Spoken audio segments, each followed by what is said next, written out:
Well, this is going to be a cynical video. The title of this video is You Will Never Own Anything, But You'll Pay Forever. Jesus, does that not sound far from the truth? You will never own anything. The death of ownership is here, and the subscription model industry has quadrupled since 2014. Buy now, pay later is booming, and debt is on the rise. And Gen Z are the guinea pigs in this new experiment. Yes, we Today, are. Generation Z is in record levels of Shout out debt, to my fellow while Gen owning far less Zs. than the generations before them. So let's take a look at the day-to-day Zillions. life of someone growing up in the anti-ownership economy. Oh man, I know all about However this young one. or old you are, the first thing most people do when they wake up is look at their phones. No. Over 80% Well, of people will do that this in the sounds my first alarm. 15 minutes of the day. For some people, it's just an alarm clock, but most are plugging in That's crazy to me, because my initial reaction is to hit an alarm clock and then get the fuck in a shower. I don't into know the about digital all this. world as soon as possible. The smartphone has become the starting point for nearly everyone's day, Okay. and it was also what first enabled the subscription model to really take off. Before their meteoric rise in both functionality and price, phones generally weren't something you bought through a rolling contract. Oh, I remember those Some days. people paid a monthly bill for access to the cellular network, but most of the time that wasn't for the physical device itself. Instead, before smartphones came around, the devices were cheap and more disposable. People Yeah, it was would the pay home upfront phone. for phones as well as all other tech products. This even extended to software, music, and other products that are really just packets of data. People Paying expected for to pay once wallpapers for is something, crazy then to own it think about, forever. man. That was how the rest of the world worked. But when smartphones and high-speed internet came along, they changed the entire game. Phones became high-tech gateways into the wider world of services. This is when I stopped playing Neopets. They also got a lot more sophisticated and expensive, pushing all out the of the stuff reach for most Animal Brothers. consumers. Of course, some of this was due to So high many. production costs, but a much larger part of the price hike was because tech companies realized they could justify these much higher prices. Yep. If that wasn't enough, it gave mobile phone companies a huge opportunity to change their entire business model. Instead of just We have to think about it, like technology rose at such a rapid rate. Like if you compare iPhone, for me the first iPhone I had was like an iPhone 3. I think the iPhone 3GS. It was a great phone, but it's pretty much just like an iPod, which some kids don't even know what that even is. Like, and I remember the iPod movie, having that as well.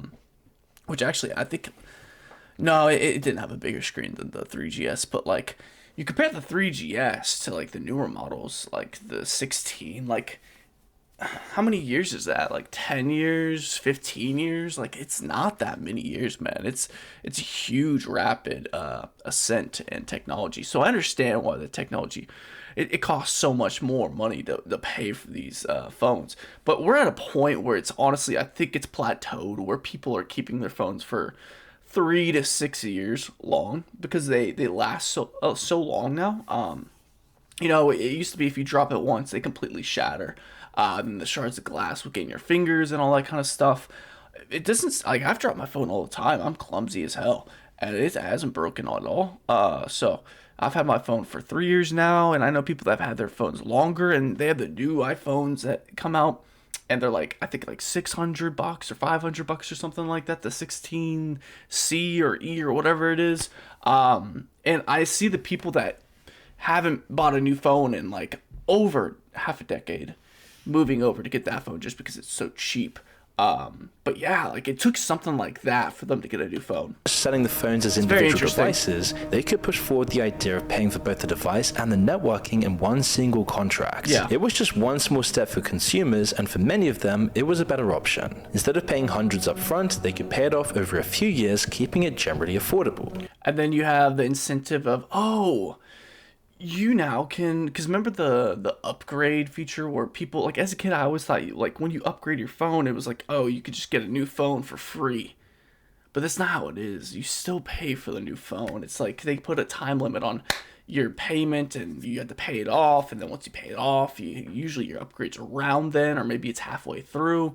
And then you just transfer that old contract to the new one. And it's like keeping you constantly in this debt cycle. And this didn't seem like much of a big change either, because the data, text, and calls were already often a monthly payment. True. But why were these companies so intent on pushing this kind of business model? Well, the author Terry we Pratchett just talked came up about with a classic example that shows why being poor generally means that you end up paying far more for the exact same things. Imagine that a really good pair of boots, the kind that'll last you a decade, costs $100. A man on minimum wage likely couldn't afford all of that at once.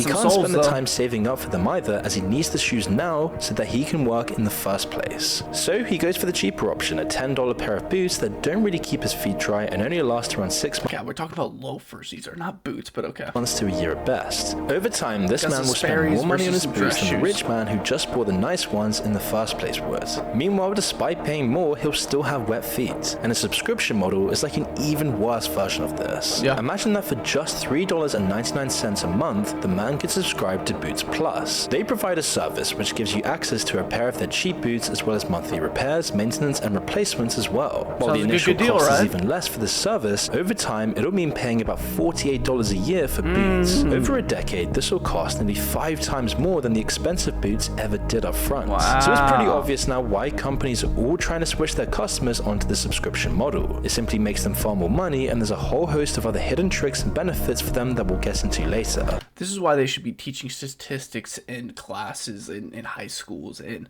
frankly middle schools as well, instead of teaching algebra.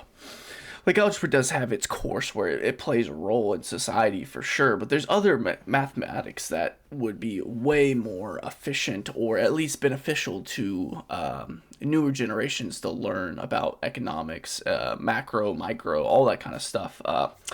And actually learn how to become an adult versus teaching them a bunch of classes that is a set curriculum that might not really benefit them in the long term, and not really understand credit cards and mortgages, and it's just a bunch of stuff, man. It really sad that our education system has been set up in a way that it is, where we're learning about certain histories over and over and over again, but we're actually neglecting a lot of other histories that would be very, fundamentally good to learn about, that's unbiased at least. So when you do go to certain universities and stuff, you have at least a structure for somewhat unbiased history, and it applies to all different topics that we're taught about.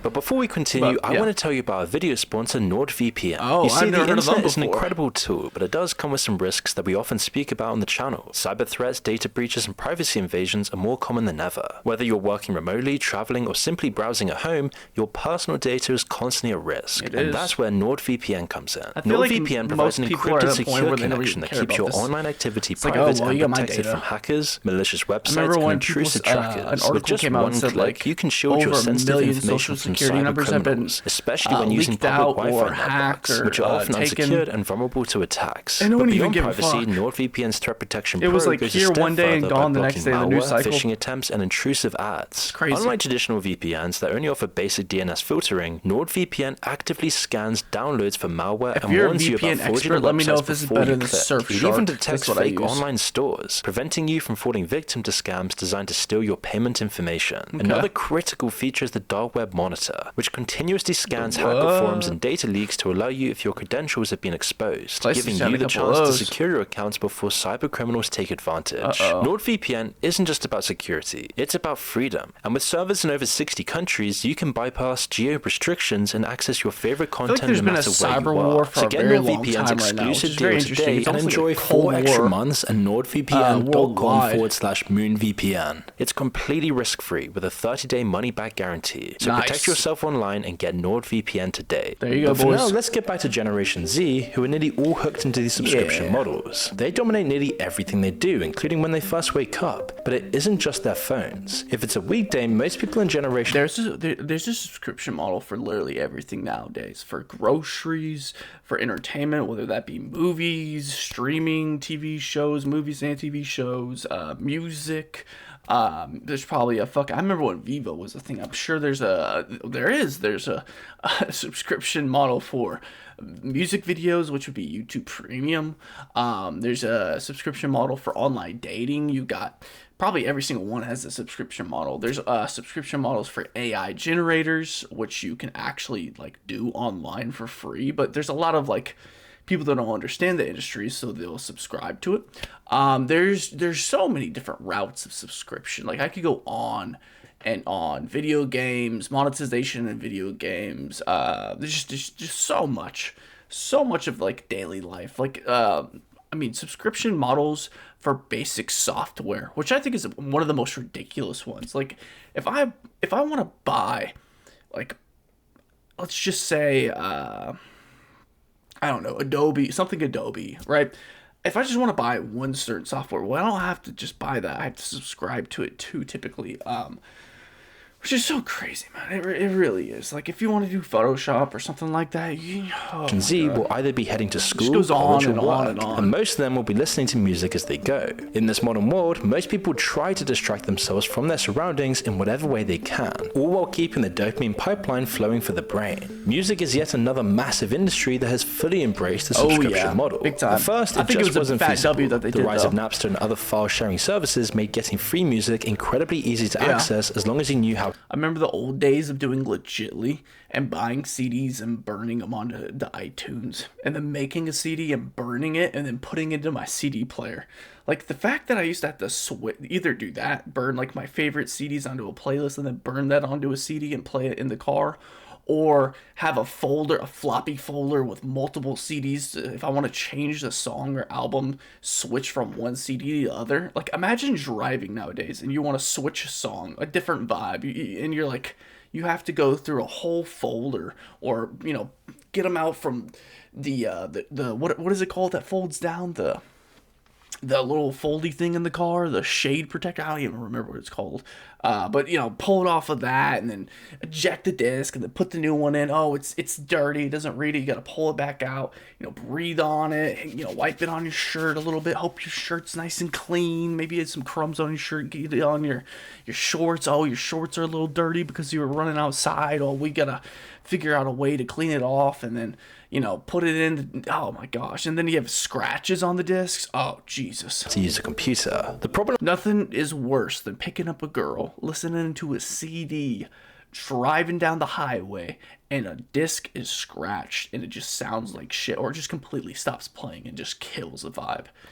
Man, I do not envy those days. There really wasn't any way to monetize this because it was nearly impossible to provide a better service than these shady websites did. Yep. The record labels just wouldn't let anyone do it legally. That was until Spotify Napster, came around and forced it all to change. They co-opted the file-sharing business model for free, unlimited access, and they even illegally downloaded music to fill the first versions of the app. The only difference was that they played ball with the record labels and worked out a deal with them. By passing nearly all the costs on... Oh yeah, this happened to Joe Rogan. I remember when I used to listen to Joe Rogan a long time ago, before he was really mainstream, in my opinion. And I remember him talking about, because he used to upload everything on YouTube, I think. But he was talking about how, like, a lot of his stuff was uploaded on these different sites and apps and stuff like that without his permission, and they would give him like revenue here and there once they found out. And I think he used to have it wasn't Jamie, what's his name, Redman, I forgot his name, but he thought it was beneficial, and Joe was like, nah, it's kind of scummy. But it's crazy to think back in the day, like the Wild Wild West, even someone as big as Joe Rogan now with all the notoriety was plagued by situations like this as well. To the artist and the consumers, the biggest music they artists convinced them to give up some of their control over the rights to the music. Yep. To this deal, all they needed was a simple subscription model to keep the money flowing in. It let the record companies redefine the deal with the artists, paying them fractions of pennies per stream rather than a cut of all their album sales. Consumers got a rough deal as well. You see, most people don't actually listen to tons of new music all the time. Nope. They just listen to their favorite songs over and over. And as a result, Spotify's algorithms are designed around this, rarely promoting music people haven't heard already. Most people end up getting the same thing they would have gotten with a modest collection of records or digital albums, but they'll be paying for it for the rest of their lives instead of just at once. I will say, I think what Spotify has done, and I'm sure Apple Music, I use Spotify, but what they've done with the curated new music for you, like here now, I think it's great. I really do. I remember like listening into new music and trying to figure out, it was such a pain back in the day. It really was. But with Spotify, like knowing your style of music and what you like already and what you frequently play and what you have saved, but you don't listen to as much, like it helps just curate like music for you. That's new or you haven't even heard yet. But I always think that the best way to find new music is hanging out with your friends and someone's on the aux and they play something that you've never heard. And now you have Shazam, you can just pull it up and find it. But you just asking your friend like, what's this song called? Who's this artist? It's really the best way in my opinion, because I don't know. Iron sharpens iron, I guess. Even subscription services that let you make concrete purchases don't actually grant you ownership of anything. Sony clearly demonstrated this in 2023 when they removed tons of Discovery shows from people's digital libraries, even though they'd already bought them. In fact, we've actually lost so much with the subscription revolution, including the basic idea of ownership itself. Meanwhile, companies can abuse the many tricks that are now possible with this business model, as it's just so much easier to lure people into subscription models. Giving out free CDs or free samples of any product isn't guaranteed to make people come back, but free, easy to join trials, on the other hand, are far easier and much cheaper. Even if loads of people go in with the intention of cancelling it later, lots of them will forget. 100%. When Halo dropped their new series, or they had the Halo Paramount series, I never had Paramount before then, and so I went and I used a free trial and watched the first episode of Halo and hated it because of the ending, and I didn't watch later on until like 6 months down the line, where I was like, okay, everyone hates this show, and I'm just seeing nothing but hate on it, and I didn't like it as much either, but let me just go and finish the show. And I was like, let me go buy Paramount, and then, oh, whoops, look at that, I still have a Paramount account and I didn't even realize it. So yeah, situations like that happen all the time. Most people just... Hence why there's actually a market now for apps that will find your subscriptions and, you know, the ones you're not using or don't know about, and give you an ability to delete them. Don't even realize how many subscriptions they really have. Some companies like Amazon set up traps by making a subscription the default option for some of their products. Meanwhile, they call it subscribe and save, implying they're doing all of this to save you money. And it's a problem that's growing surprisingly fast. Unused subscriptions went from costing the UK £306 million in 2022 to $688 million just 1 year later. And it's probably the same all across the Western world. The focus changes from the consumer making the active choice to buy something again to the consumer choosing not to continue paying. Even Game Pass is the same way for me. Upselling is easier with subscription services, as lots of companies artificially restrict features, gatekeeping them for a more expensive premium plan. And if that's not enough, they can use a trick that Amazon, Netflix, and many other big companies have recently introduced. Instead of just raising the price, you can introduce a new subscription level with adverts. You can use this to replace the old basic subscription, which becomes the new premium subscription. The old premium subscription with whatever add-ons you can invent becomes a premium plus, and now you can charge even more for that one as well. And if all the major companies agree to this, then there's really nothing the consumer can do. These companies have learned that despite the backlash, they often end up making so much more money from the people who stick around compared to the customers they lose. All this, and now so many companies are doing. And you might be thinking, if there's so much backlash, why would they continue to do it? I think the amount of backlash that people hear about, like me and you, like we hear about this all the time, right? But there's only so many people that are paying attention to stuff like this. There's a lot of people that have their head in the sand and are focused on their job or their passion or whatever it might be, and they don't focus on anything else. They just say, okay, whatever, the price is a little higher, or they don't even notice it, you know?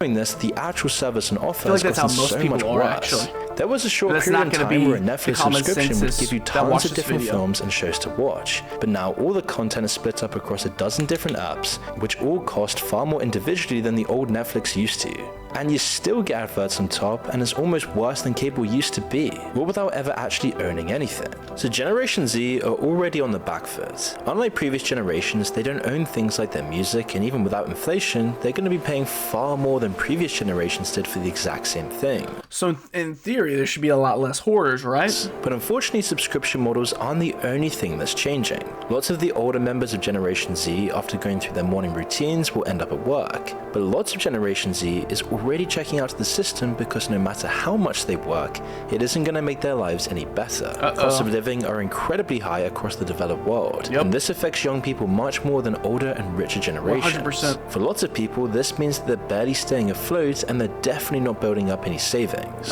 A Bank of America's survey of their adult Gen Z customers showed that over half didn't even have... This is even more predominant to people that are not dating or married. Because if you're dating or married and you don't have kids, at least you have two sources of income for a place that you stay, right? Versus the people that live on their own. This is why I will always say this. If you're in a financial situation where people, you think like the stereotype is, I'm going off to college, or I've graduated from high school, or whatever it might be. You know, you're working full time. You need to move out and get your own place. Like, yes, there's that level of freedom that it's 100% irreplaceable. The privacy and the freedom to grow as a person and become your own, man or woman or whatever it is.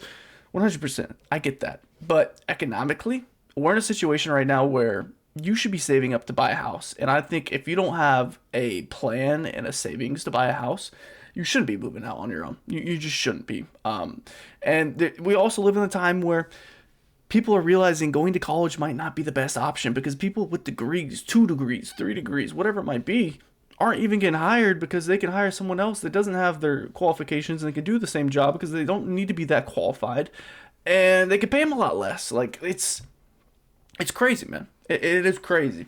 The situation we live in now.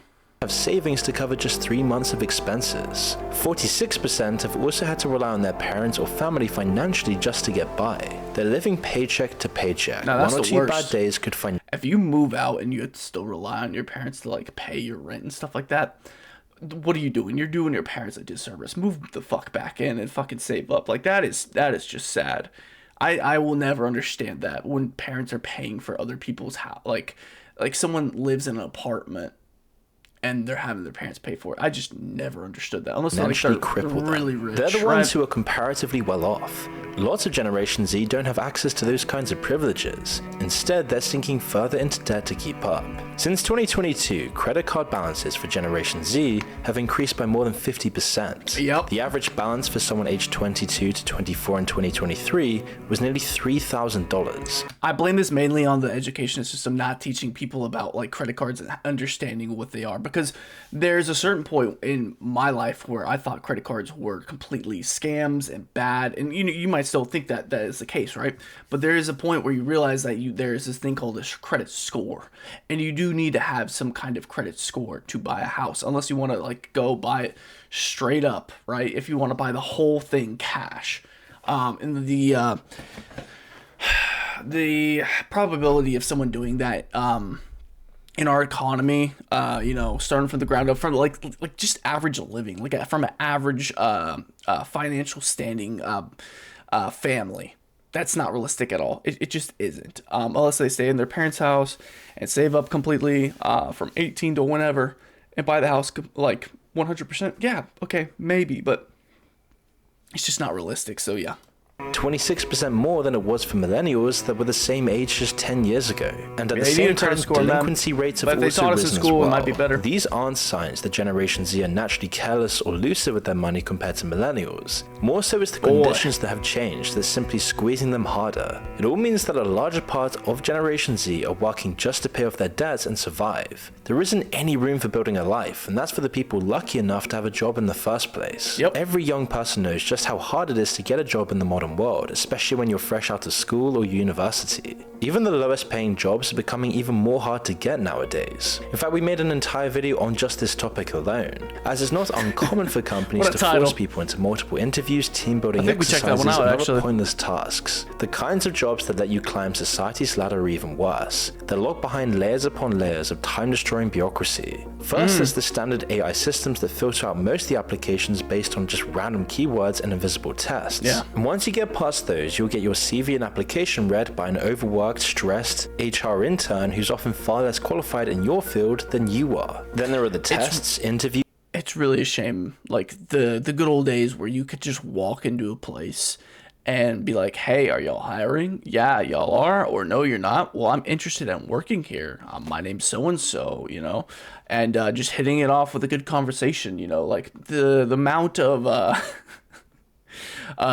charisma skill has been nerfed. Like, it's all botted now. Use group exercises, callbacks, and more. Sites like LinkedIn have monetized this process. Foot in the door and make more money the harder the whole process is. I can't stand LinkedIn. I fucking hate this shit, man. I hate the culture around it, and I don't hate the people that are on it, because there's a lot of amazing people on there that I've worked with, but still, just the overall culture of a workplace social media site is like the most, like, if you take the show Severance and they have their like normies and they have that, that personality that they like they hide their true like personality, because if they're themselves at work, they're gonna get in trouble. You know what I mean? Like they're not gonna. HR is gonna crack down on them. Like it's like that to the max, because the people that are pushing shit, they're just trying to fit this mold, this narrative. It's just, oh, I hate it. Whole industries have fake. sprung up to take advantage of the desperate people just looking for stable work. Yep. Eventually, if you're one of the lucky few that does get a job offer, then all it does is elevate you to the first group who are paying off their debts. But they still probably won't own anything either. The commute home is yet another example of this. It's another subscription service again. This time though, it's mandatory for all but the richest. Either you travel on public transport, which in some cities can cost as much as your rent, or you use a car, something that most Gen Zers can only buy with credits. Today, even... Is that true? Public transportation can cost as much as your rent? There's no way that's true. that most Gen Zers can only buy with credits. Today, even a used car is out of reach for most of Generation Z. The cheaper ones will break down and cost thousands to repair anyway. The most expensive ones are just as expensive as new cars. They've actually started integrating further subscription plans into the cars themselves. Until recently, BMW were planning to lock their heated seats behind a monthly It's fucking crazy, bro. Bro, what? paywall, even though the feature was already built into the car, showing Bro, they put the heated buns on a battle pass. the absurdly dystopian levels of how far the practice of blocking off things that used to come for free has really become. Instead, I get this for like, say, like for Tesla, for having the self-driving feature. I get that because it's like constantly updating and stuff like that. That's a cool feature because it's not like you buy the self-driving and that's it. It's the one model, it never gets better. No, it constantly gets better, right? But with heated seats, like heated seats can only get updated so much, bro. they reversed that decision, but not for any moral reasons. Okay. Instead, they'll just stick to charging for software features that they could have included anyway, like parking assistance. Companies are always trying to erode the will of consumers to resist these creeping changes. They only roll them back when they get such a massive backlash that it will actually impact their sales. Once they're home, Gen Z are then confronted by yet another thing they won't own, which should be obvious at this point. If you don't have any hope of owning your own music or a car, then a house or a flat is definitely... This is the one that pisses me the fuck off the most. When motherfuckers are like, oh, you don't have enough to buy a house, bro. It's like, bro, you bought your house for $200,000. That same house goes for fucking $600,000 now. It's like, bro, y'all are tripping, man. Housing market is not the same anymore. out of reach. The average price of a home in the UK has nearly reached £300,000. And it's not even like because people will like imagine your parents buying their first house. Well, that house is going to gain equity. It's going to gain worth. It's going to gain money the more they spend time in it, usually, right? And as they live in the house and then they sell it and they get the house, the new price of that house, they can invest that in a new home, and then they buy that home still cheaper than the prices that we have now, and that raises up to what it is now. And it's just like, bro, we did not, like, 100K back in the day is not the same that it is nowadays. It's crazy, bro. It is nuts. The fact that people are living off of 30 grand a year, that's like, I feel like that might be like $5,000 back in the day. Like, it's just crazy, man. And similarly in the US, it's around $419,000. Wow. In the big cities, it's so much worse. Yeah. To just rent in Manhattan, it costs almost $5,000 on average. I don't know why anyone wants to live in that shithole, bro. Just for a tiny little box with barely any bedrooms. Shout out to everybody but just in New on York. average, Generation Z first-time buyers will pay over £100,000 of mortgage repayments in the first 5 years. Yet not that long ago, people only paid about £74,000 in today's money for exactly the same thing. And that's only if they can actually convince a bank to let them buy a home in the first place. Exactly. But most people aren't buying homes in the middle of nowhere. If you're trying to make money and get a good job, you end up in a city where you just can never save any money. And these high rents mean that most people in Generation Z will... Well, that's not even completely true. There's like, for instance, in Texas and Dallas is like the big city. You don't want to live in fucking Dallas. No one wants to live in fucking Dallas unless you're like young and want to live in an apartment and be an uptown or whatever, right? You want to live in like a city that's surrounding it's in the metroplex, right? That's same thing with Houston, same thing with a lot of these cities. You want to be able to drive to work, like take 30 minutes to work and boom, you're there. Like that's the ideal situation. But 30 minutes within whatever job you're at is key. And then there's a lot of cities out here, man. Will never have enough savings for a living in a deposit. smaller one. Banks today want you to easily be able to re-afford the repayments, as it's a much stricter system than the checks for renting, which creates an excruciating contradiction. Gen Z are left paying tons more in rent than their house would cost to mortgage, while still not being able to actually buy the home they're living in, as your position and security in society is purely based on who your parents were. And as these assets soar in value, it means it will always be completely out of reach for most people in society, and only in reach for people who inherited it. I think a lot of people know there's fundamental inequity, intergenerational inequity, which is because salaries are taxed very highly and wealth, particularly capital gains from your main property, are barely taxed at all. And that leads to, I think, a kind of absurdity, which is that one piece written about this is it's not actually intergenerational inequality that's the problem. It's going to be intragenerational inequality when people start inheriting houses or not inheriting houses, because you can literally have the situation where you can work incredibly hard for 30 years and reach a position of some eminence in a business or in an institution. And because your parents happen to live in an area of low house prices or didn't own a house at all, you're still living somewhere crap. Whereas your underlings, whose parents lived in Surbiton or Kensington or whatever it may be, are basically swanning around in palaces, going on cruises all the time. Meaning you just get rich if you're already rich, and the glass ceiling is unbreakable. 100%. And now as we're reaching the end of the day, most people from Generation Z will be relaxing with TV shows, film, or music. It will most likely come from yet another streaming service and a subscription plan. But for lots of Generation Z, it goes even further than that. Many of them won't even own the TV they're watching things on or the speakers they're using to listen to music. 100%. There's Amazon does this. Like, who's ever broken their TV, or the TV broke and it was a nice 4K TV that you got on Black Friday or something, right? You got it for really cheap, but you're in a pinch now, but you still need a new TV, so you can go on Amazon and buy it, and you can pay 12 different payments throughout the year, and it'll be cheaper, or whatever it might be. Yes, there's a lot of different situations where products like TVs and simple things that are less than $1,000 wouldn't have a payment plan, say 5 to 10 years ago. Now there's 3 different options to do payment plans on. It's crazy. Literally, I remember, I'm not even gonna It's all part of yet another evolution in the anti-ownership economy. Buy now, pay later schemes. At first, nobody expected this to ever take off. Even the supposed experts in the field. I don't know why they wouldn't. It is honestly a genius idea, especially with everything being digital now. It's why don't you do this?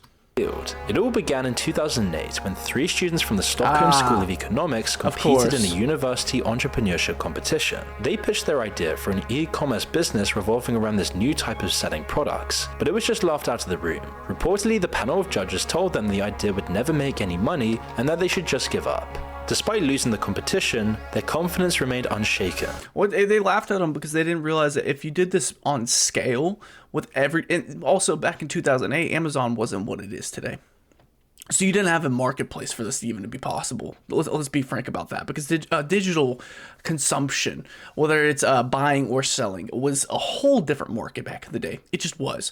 So when you have the marketplace for it to be possible, and then therefore you have the scale for it to be possible, this idea actually does make sense. It's just a lot of smart people they have trouble, and this isn't just smart people, this is people in general, have a really hard time of thinking 5, 10, 15 years down the line, because they're so embedded in the ground they stand on right now. They are living in the moment. A lot of people live in the past. Majority of people live in the past, but living in the moment is a skill. Living 15 years down in the future and thinking about possibilities, if it's not even just macro ideas, this is a very minor idea.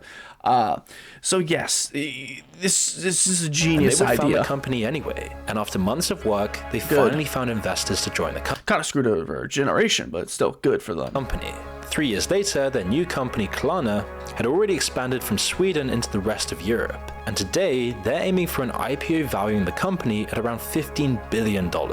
I've never heard of Klarna. I've heard of like 3 other different payment systems though. Now this might be a happy, great story for the founders, but it wasn't for the rest of the world. No. The rise of Klarna represents the rise of a new type of consumption, taking out debt for trivial purchases. These so-called buy now, pay later schemes are the apex of this entire problem. Debt and a lack of ownership fueling consumerism and exploitation. Their 0% interest promises sound enticing at first, but once you miss a payment, the late fees add up and eventually they can push people into bankruptcy. And tragically, this isn't the only reason people use these loans. The more desperate often rely on them for groceries and everyday essentials. That'd be crazy. Paying off groceries this way is wow.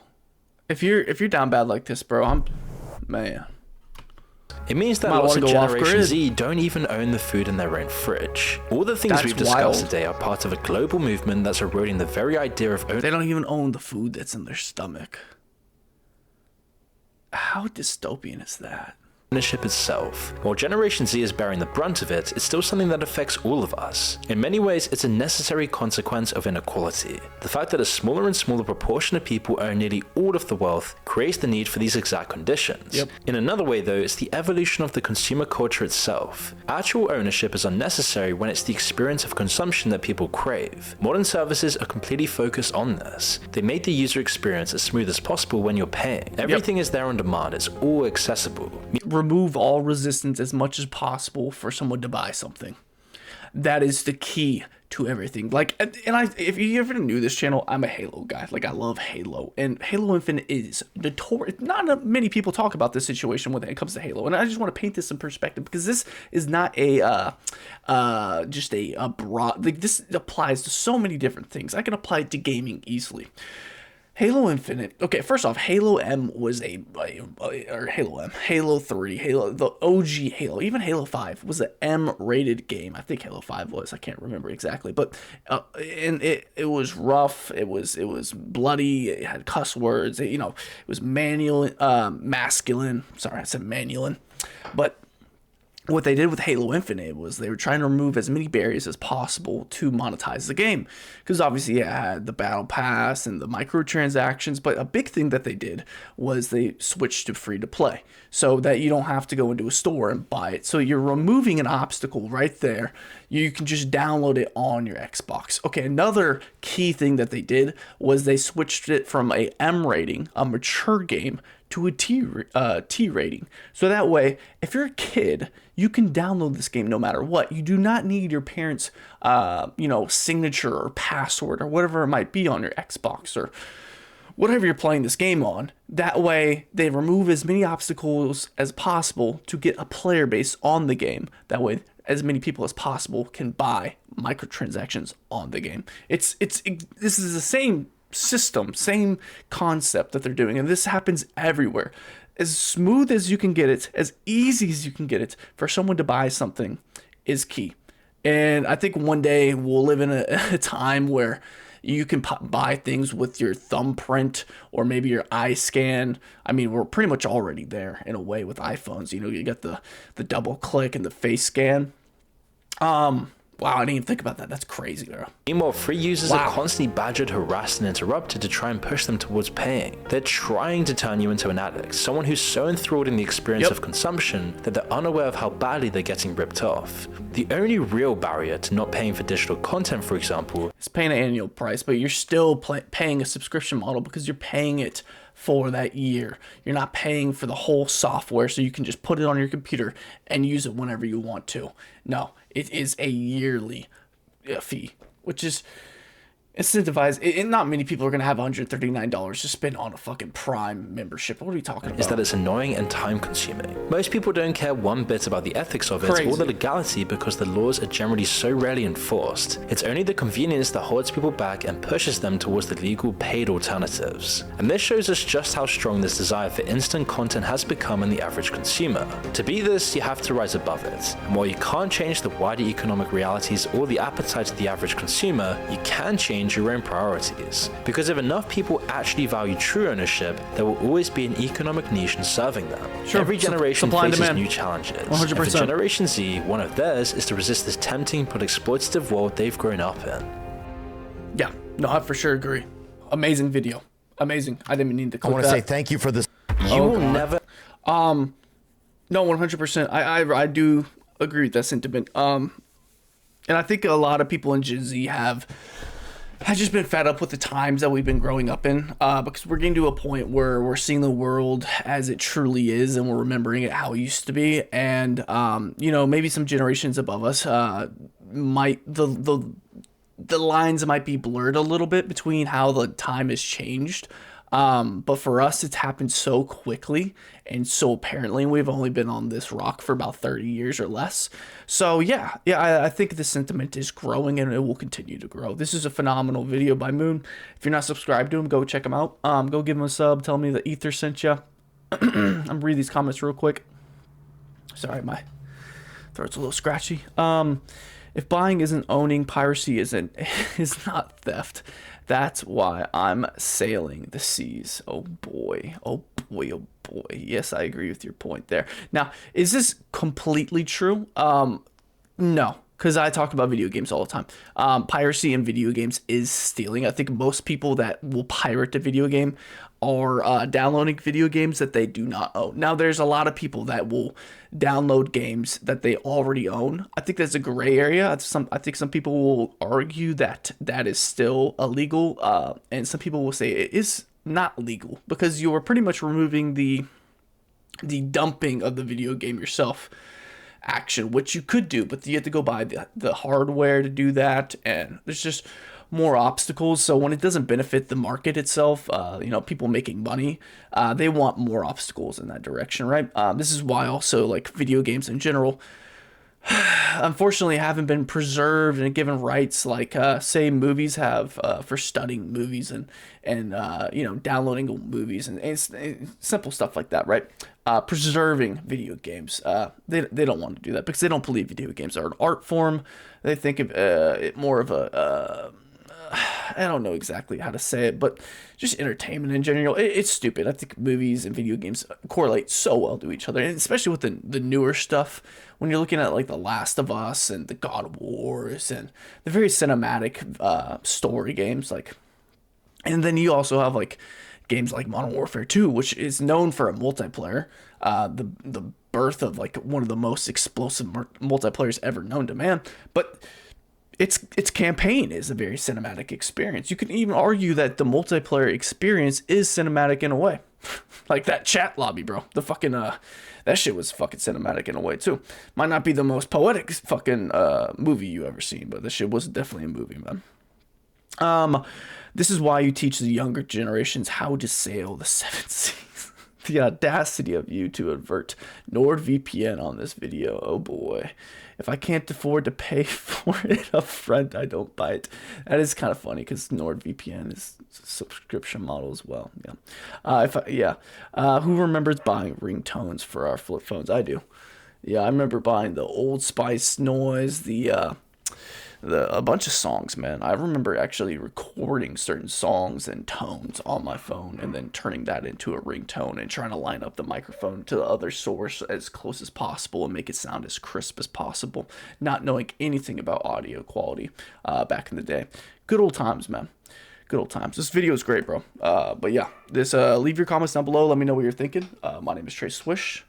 This is the Ether. I'm not the Ether. We are. Hit that sub button. And we're at least going to be pushing out 3 videos a day this week. We're going to be very busy. I had my birthday week last week. A bunch of stuff happened that week too that was unplanned. So I was a little stagnant with the content. So expect a lot more. And man, eager to hear from you. Let's get to 1K and I'll see you guys later. Deuces.